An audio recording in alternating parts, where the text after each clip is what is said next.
Good evening, ladies and gentlemen, and welcome to another episode of The Package Tourist, hosted by yours truly, the Package Tourist and the magical mystery tour called Life, Matthew DiBiase. Tonight's guest is journalist, author, and blogger Denyse O'Leary. Denyse lives in British Columbia in Canada and is the author and/or co-author of several books on the topics of science, creation, design, and spirituality. Tonight, we pay tribute to Denyse's writing career. Denyse, welcome to the show. It's a great honor and privilege to have you here.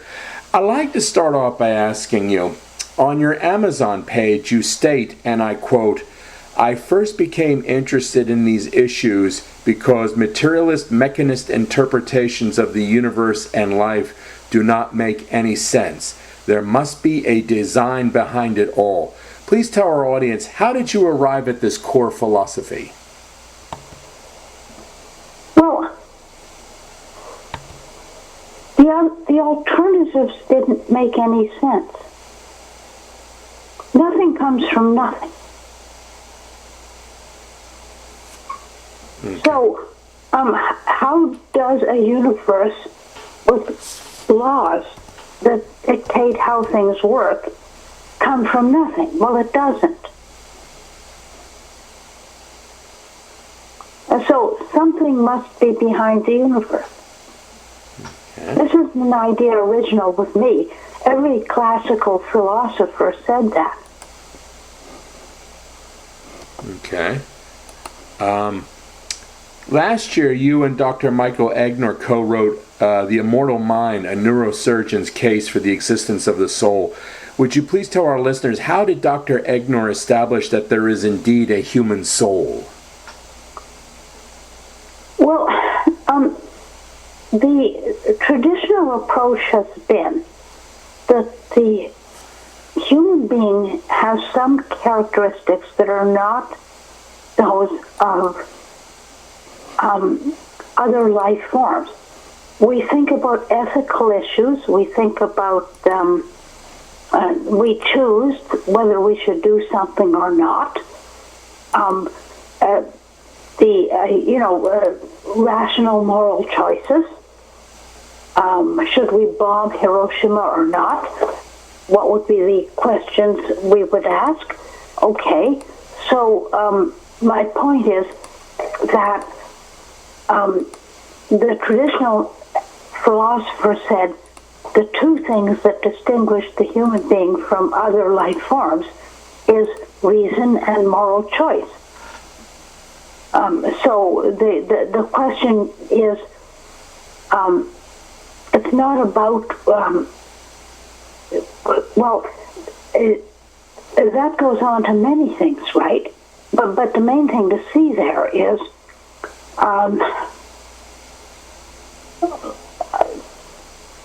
that there must be something in a human being that does this. Okay. What was Dr. Egnor's scientific methodology that helped confirm his theories that a soul does exist, ma'am? Well, he didn't exactly. And it's true he's a neurosurgeon and has done thousands of operations, but mostly he could not conform what he saw with a materialist approach. So he slowly moved over to what the classical philosophers said, that the human being has a reason and moral choice. Now, you can say it's a soul or you can say it's something else, but that's what it is. And then the big question becomes, if the human being dies, does it disappear? Or is it something that cannot disappear by its nature? Okay. And so the classical philosophers held that it could not disappear by its nature. But, one could argue that way, but that's how it... So another question you want to know the answer to is, where does the human soul go after physical death? Well, the short answer is it doesn't go anywhere, because location is a physical thing. You don't have to have a location if you're not a physical thing. Okay. How do you explain the scientific and medical community's resistance of the belief that a soul exists? Well, I'm not sure that they all do. Some do and some don't. Okay. Like the question is, if you're in the emergency room and you have somebody who's having a heart attack, all you want to do is save that person's life, right? You can think about other issues in another context. But there's a lot of evidence for the spiritual nature of the human, and medicine is coming up with much of that all the time. Okay. Now, 22 years ago, you wrote the book By Design or By Chance? The Growing Controversy on the Origins of Life in the Universe. Would you please tell our audience what the book is about and how it pertains as to how life began in the universe? Well, what had happened was, I ran across a publisher who wanted someone to write such a book. This is in Canada, you understand. Yes, ma'am. I said, well, I could do this because I've been studying all this sort of thing a lot, and I did it. Why there is a controversy. Most strictly materialist explanations don't make sense. So, if you think about it, the massive complexity of life couldn't have come about simply by chance. That just isn't possible. So that's really what the book is about. All right. Denyse, have you ever had an extraordinary personal spiritual experience that helped shape and influence your core philosophical beliefs? Well, gosh, I'm not entirely sure. I grew up in the Yukon. At least part of my childhood was in the Yukon. I don't think you could live in the Yukon without being aware. Like you're north of 60, okay? Yes. But I guess I always did have a sense that people can say whatever they want, but at the end of the day, you have a world in which, if you try to explain it simply in material terms, then you run across massive equations like E equals mc squared. And then you ask, well, wait a minute. Why does that explain everything? That's actually an intellectual concept. Okay. Well, and humans are the only life forms that can deal with that intellectual concept. If you think you're going to get chimpanzees to do it, forget it. You're not. So, gradually I found my way to a spiritual approach to life, but that's the best answer I can give you. Do you see in terms of, well, you mentioned growing up in Yukon, I know was it in Native American spiritualities, they believe that everything is sacred. Not just people, but, like the grass, trees, the rivers, even the rocks and stones. I'm not a panpsychist. I think human beings have mental abilities that other life forms don't. So that's the Okay. And it has nothing to do with my inability to get along with animals. I get along with animals very well. But you know what I mean. So, anyway. All right. Denyse, who are the most influential scientists, thinkers, or theologians or philosophers who help mold your views on life? Any philosophical influences by any chance? Yes, one. Okay. Denyse O'Leary, a French geneticist who discovered the cause of Down syndrome, trisomy 21, a duplication of the 21st chromosome. And And he then devoted his life to helping people with Down syndrome. He had a huge practice of medicine with people with Down syndrome. He suffered greatly because he refused to agree that people with Down syndrome should just be done away with. Mm. I spoke to him. I had the happiness of meeting him in the 1980s a couple of times, and he never lost sight of the view. He always believed that it would be possible to cure Down syndrome if we could just get rid of that duplicated chromosome. His point was, this is a very specific problem, as opposed to a problem with multiple causes, right? Mm-hmm. And anyway, he was always an inspiration to me. Okay. Do you consider yourself a determinist, philosophically? No, I'm very much in favor of free will. Okay. I think humans, Aristotle, the great philosopher, said that was the key characteristics, one of the two key characteristics of human beings, is that we have the ability to understand abstract ideas and to choose ethically. Okay. And Yeah. Thing is, though, like Einstein, I think he was like a scientific determinist. What is that famous phrase of his? God does not roll dice. Yeah. Okay, well, he said that, and other people disputed it. Yeah. But I just mean, he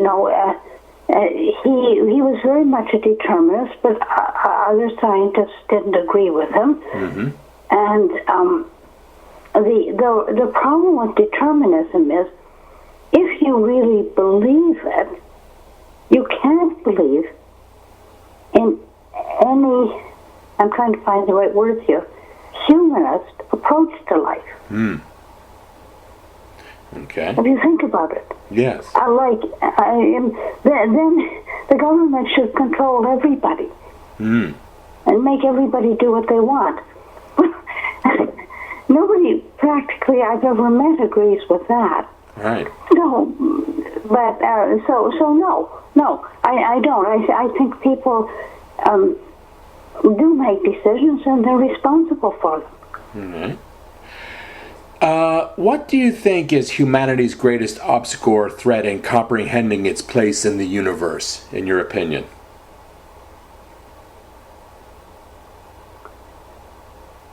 Well, the truth is I'm not sure.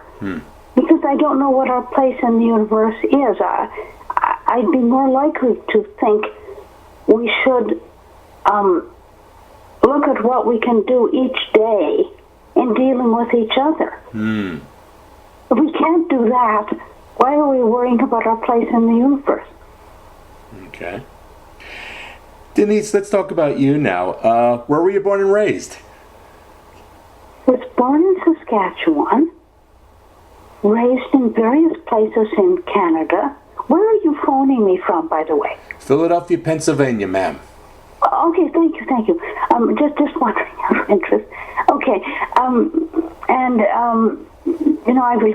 a Canadian. I've lived all my life here, and I'm now currently living in Victoria, BC, to get away from the winter. Okay. What did your parents do for a living? Well, my father was a chartered accountant, and my mother was a nurse. Okay. Where did you go to school and then later college? Well, I went to school in various places, as you can imagine.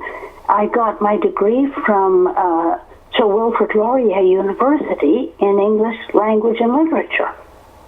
Okay. Did you work any jobs before you became an author, a journalist, and blogger? What did you do? What was your occupation? Principally, I was a freelance writer and editor. Okay. And researcher. I hired myself out. I didn't like having a job because I hated office politics. So I thought if I can just arrive here and say, give me the job. I've got a big bag here. Throw it in the bag, and I'll take it away and somehow bring it back, and it'll work. You know what I mean? This was in the old days before computers. Today, I would, of course, just email it back, right? Okay. Now, Denyse, how did you become involved in scientific journalism?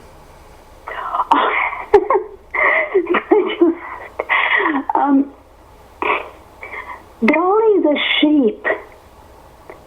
Do you remember Dolly? Dolly the sheep, the cloned sheep. Oh, I think editor yeah, go ahead. At one of the magazines that I worked at asked me, what's going on here? And I said, well, I'll find out and write something for you if you want. So I did. And then transgenics came along, so I said, well, I'll write something for you about that if you want. And so, and it went on, and they asked me to do a column, and I did a column for many years. And in fact, my first book, Faith at Science, was actually about, basically it was a reprint of all the columns I'd written on those topics. That came out in, I think, 2001. Mm-hmm. But, you know, that's, it was more, somebody needed to be providing an explanation of this sort of thing. All right. Denyse, whenever I interview an author on my show, I always love to ask this standard question. Okay. Who were your favorite authors when you were growing up? And of those favorite authors, did any of them light the spark inside you to become a writer or perhaps influence your writing style? Well, let's see. Dante. Okay. Dante Alighieri. Yes. C.S. Lewis. And J.R.R. Tolkien. Okay. Because they had a big scope, right? Yes. Well, then they decided to write about the whole universe, right? And I liked C.S. Lewis for his ability to, well, it's not, I learned a lot about writing in the English language from Lewis. Mm-hmm. Not that English isn't my first language, but I learned a lot about how to put things. And Tolkien, again, was somebody with vast scope. And I like that. I'm not saying that that's what I do. But I like those authors. Okay. Denyse, please tell our listeners, where can readers find your books? Oh, Amazon. Okay. Any that are still in print are probably at Amazon. Yes, yes. Do you have a website, Denyse? If so, what is please tell our audience your web address.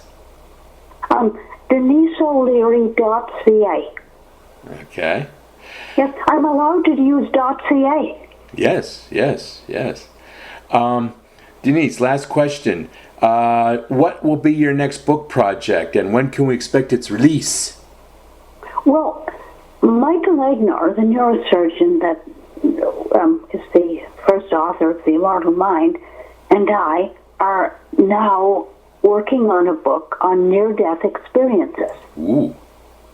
We want to do a science-based look at what's happening. Now, I should say, science-based doesn't mean materialist. We're not trying to explain them away. We're trying to understand what's happening here. Why do people, for example, let's say somebody is lying in an emergency room and it's touch and go whether he's going to die, and he comes later, he says, I saw you do this, or you ate my lunch, or something like that, right? Yes. And no, this sort of thing really happens. So anyway, that's our next book with Worthy, a publisher, and I expect it will be published in 27. Okay. So if anybody's interested, they can certainly look for it, and I hope they find it of interest. Denyse, I want to thank you so much for appearing on my show, and I wish you the best of luck on your future publications. Well, thank you very much. It's most kind of you to have asked me to speak, and have a wonderful time, and say hello to all your readers. Thank you. Listeners. Thank you, Denyse. Okay. And you take care, all right? Okay, thanks. Bye-bye. All right, bye-bye. Stay tuned, ladies and gentlemen, for next week's show where I will be interviewing author Bill Shuey. I'd like to remind just tell my audience out there that my latest book, Patriarchs of the Dugout, Baseball's Greatest Managers, is available at Amazon in either paperback or in Kindle. You just type in my name, Matthew DiBiase, MattheW DiBiase, and you can see it there, or just type in the title, Patriarchs of the Dugout, Baseball's Greatest Managers. It's on sale at 25% off and will remain on sale for the duration of the Major League Baseball season. Thank you very much and good night.